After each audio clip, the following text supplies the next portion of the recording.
Assalamualaikum warahmatullahi wabarakatuh. Perkenalkan, nama saya Nurul Fitri Aryaningsih dari jurusan Pendidikan IPS. Pada kesempatan kali ini saya akan menjelaskan mengenai materi pengembangan model, pendekatan, strategi, dan metode dalam pembelajaran IPS. Pertama-tama saya akan menjelaskan mengenai pengembangan model dalam pembelajaran IPS. Nah, apa sih itu model pembelajaran IPS dan apa macam-macamnya? Nah, sebelum itu kita terlebih dahulu harus mengetahui pengertian dari model itu sendiri. Secara khusus, model diartikan sebagai kerangka konseptual yang digunakan sebagai pedoman dalam melakukan kegiatan. Sedangkan model pembelajaran IPS terpadu secara idealis adalah bentuk pembelajaran yang menggambarkan karakteristik IPS dari awal hingga akhir kegiatan. Adapun macam-macam dalam model dalam pembelajaran IPS antara lain. Pertama, 1. Model reasoning and problem solving. Kedua, ada model inquiry training. Ketiga, ada model problem based instruction. Keempat, model pembelajaran perubahan konseptual. Model group investigation. Model pembelajaran VCT atau value clarification teknik. Keempat, pendekatan sains teknologi masyarakat. Kedelapan, model portofolio. Kesembilan, pembelajaran konseptual. Kesepuluh, model inquiry sosial. Kesebelas, model pembelajaran pengambilan keputusan.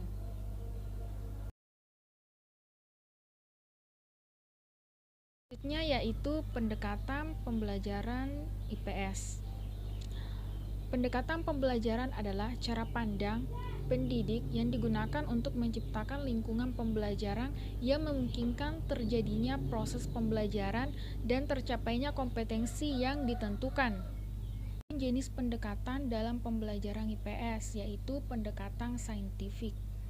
Pendekatan saintifik yaitu proses pembelajaran yang dirancang sedemikian rupa agar peserta didik aktif mengkonstruksi konsep, hukum, atau prinsip melalui tahapan-tahapan mengamati, merumuskan masalah, mengumpulkan data, menganalisis data, menarik kesimpulan, dan mengomunikasikan konsep, hukum, atau prinsip yang ditemukan.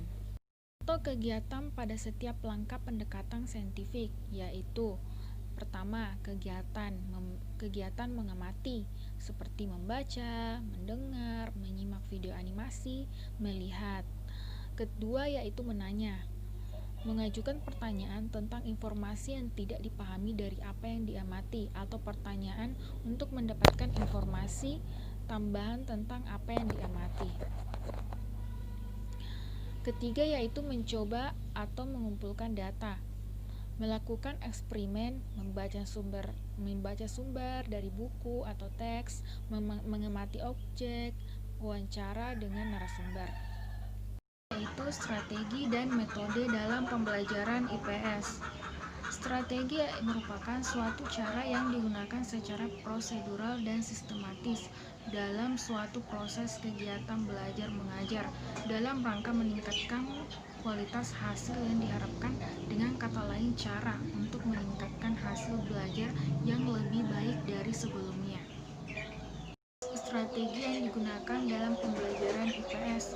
Yang pertama yaitu strategi urutan penyampaian suksesif, strategi penyampaian fakta, strategi penyampaian konsep, strategi penyampaian materi pembelajaran prinsip, strategi penyampaian prosedur, strategi mengajarkan atau menyampaikan materi aspek sikap, strategi pembelajaran inquiry adalah metode yang digunakan dalam pembelajaran IPS. Namun sebelumnya kita harus mengetahui dahulu apa yang dimaksud metode dalam pembelajaran IPS. Metode pembelajaran merupakan cara yang digunakan oleh guru atau siswa dalam memperoleh informasi yang berupa fakta, data, dan konsep pada proses pembelajaran yang mungkin terjadi dalam suatu strategi pembelajaran. Metode yang digunakan dalam pembelajaran IPS yaitu pertama, metode ceramah, metode demonstrasi, metode diskusi, metode simulasi, metode sistem regu, metode latihan, dan metode karya wisata. Yang dapat saya sampaikan mengenai pengembangan model pendekatan strategi dan metode dalam pembelajaran IPS. Kurang lebihnya mohon dimaafkan. Assalamualaikum warahmatullahi wabarakatuh.